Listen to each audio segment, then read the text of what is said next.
ಗೌರಿ ಕಲ್ಯಾಣ ಸೀರಿಯಲ್‌ನ ಇಂದಿನ ಅಪ್ಡೇಟ್ಸ್‌ನ ತಿಳ್ಕೊಂಬರೋಣ.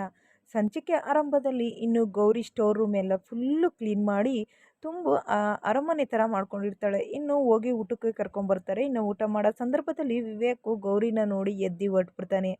ಸೊ ಇವೆಲ್ಲ ಆದ ಸನ್ನಿವೇಶದಲ್ಲಿ ಚಂಚಲ ಏನಾದರೂ ಮಾಡಿ ಇವರಿಬ್ಬರ ಮಧ್ಯೆ ತಂದಿಕ್ಬೇಕು ಅಂತ ಗೌರಿಗೆ ತನ್ನ ಅಕ್ಕ ಮೋನಿಕಾ ಬಗ್ಗೆ ಹೇಳಿ ಕಂಪ್ಲೇಂಟ್ ಕೊಡುವ ಸಲುವಾಗಿ ಹೇಳ್ಬರ್ತಾಳೆ. ಇದನ್ನ ತಿಳ್ಕೊಂಡಂತಹ ಗೌರಿ ತಕ್ಷಣ ಮನೆಯಿಂದ ಹೊರಗೆ ಹೋಗಿ ಕಂಪ್ಲೇಂಟ್ ಕೊಟ್ಟು ಬರುವಾಗ ಅಲ್ಲಿಂದ ಚಂಚಲ ಹೋಗಿ ಮತ್ತೆ ವಿವೇಕ್‌ಗೆ ಚಾಡಿ ಇಟ್ಟಿರ್ತಾಳೆ ಅಂತಲೇ ಹೇಳ್ಬೋದು. ಇದನ್ನ ನೋಡಿದಂಥ ವಿವೇಕು ಕಾಯ್ಕೊಂಡು ನಿಂತಿರ್ತಾನೆ.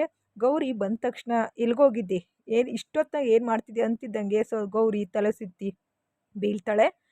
ಇದನ್ನ ನೋಡ್ದು ಈಗ ಕೂಗ್ತಾಳೆ ಮತ್ತು ಎಲ್ಲರೂ ಸಹ ಓಡ್ಬರ್ತಾರೆ. ಅಂದರೆ ಗೌರಿ ಒಂದು ನಾದ್ನಿ ಇರ್ತಾಳೆ. ಅವಳು ಕೂಗ್ತಾ ಇರುವ ಸೌಂಡ್‌ಗೆ ಎಲ್ಲರೂ ಎದ್ದು ಬಂದು ಏನಾಯಿತು ಅಂತ ಕೇಳಿದಾಗ ಹಿಂಗೆ ಗೌರಿ ತಲೆ ಸುತ್ತಿ ಬೀಳ್ತಾಳೆ ಅಂತ ಹೇಳ್ತಾರೆ.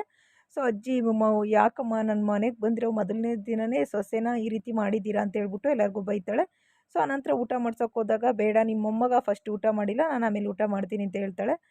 ಈ ಒಂದು ಸನ್ನಿವೇಶದಲ್ಲಿ ಎಲ್ಲರೂ ಸಹ ಕೇಳ್ತಾ ಇರ್ತಾರೆ. ಮತ್ತೊಂದು ಕಡೆ ಮೋನಿಕಾ ಅನಿಕೇತ್ ಮೇಲೆ ತುಂಬಾ ಒಂದು ಡೌಟ್ ಪಡ್ತಿರ್ತಾಳೆ. ಯಾಕಂದರೆ ಅನಿಕೇತ್‌ಗೆ ಆಲ್ರೆಡಿ ಸತ್ಯ ತಿಳಿದಿರುತ್ತೆ. ಇನ್ನು ಮೋನಿಕಾ ಏನು ಮಾಡಬೇಕು ಅಂತ ಗೊತ್ತಿಲ್ಲದೆ ಮೋನಿಕನ ಪರಿಸ್ಥಿತಿ ಏನಾಗುತ್ತೆ ಅನ್ನೋದನ್ನ ನಾವು ಕಾಯ್ದು ನೋಡಬೇಕು.